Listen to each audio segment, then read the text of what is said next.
வணக்கம் வணக்கம் AV tours and travels Chennai. இந்தியாவுக்கு வந்து நான் சாப்பிட்டேன், எனக்கு வந்துட்டு வயிற்றால போச்சு, தலைவலி, இது உடம்பு முடியாது போச்சு, இப்படிலாம் சொல்கிறீங்களே. இது வந்துட்டு உங்களுக்கு ஒரு டிப்ஸ் கொடுக்குறேன், பார்த்துக்கோங்க. இப்போ வந்து நான் ஒரு டூர் செஞ்சேன். அதில் வெள்ளைக்காரங்களாம் கூட வந்திருந்தாங்க. இந்தியா மக்களோட வெள்ளைக்காரங்களும் சேர்ந்து வந்திருந்தாங்க.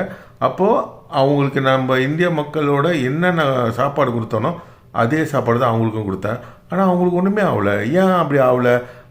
இப்போ ஒன்று சொல்கிறேன் பாருங்கள். நீங்கள் போடுற டூரு, நம்ம ஃபஸ்ட்டு நம்ம டூர் வரதுக்கு முன்னாடி ஒரு பிளான் பண்ணுவோம், இங்கே போகணும் அப்படி சொல்லிட்டு.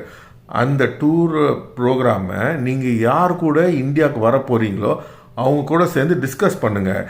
இந்த மாதிரி வந்து நான் வந்து இங்கே போக போகிறேன், எந்த இடத்துல இறங்கணும், எந்த இடத்துல ஏறணும், ஃப்ளைட் டிக்கெட், அதை முதல்ல டிஸ்கஸ் பண்ணுங்கள். அதுக்கப்புறமா எவ்வளோ ஹவர்ஸ் முடிஞ்ச வரைக்கும் ரொம்ப ஓட்டம் இல்லாமல் அவங்க அழகாக சொல்லுவாங்க. ஏன்னா அவங்க இந்த இடத்துல இருக்கிறவங்க.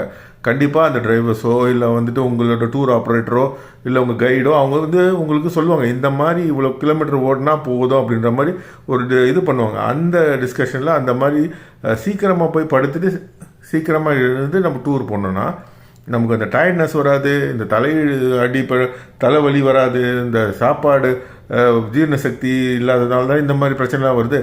இதெல்லாம் தவிர்த்திங்கன்னா உங்களுக்கு வரும். சூப்பராக நீங்கள் இந்தியாவுக்கு வந்துட்டு சந்தோஷமாக போகலாம். அதுக்கு உண்டான ஒரு இதுதான் டிப்ஸ் தான் இது. தயவு செஞ்சு மறந்துடாதீங்க.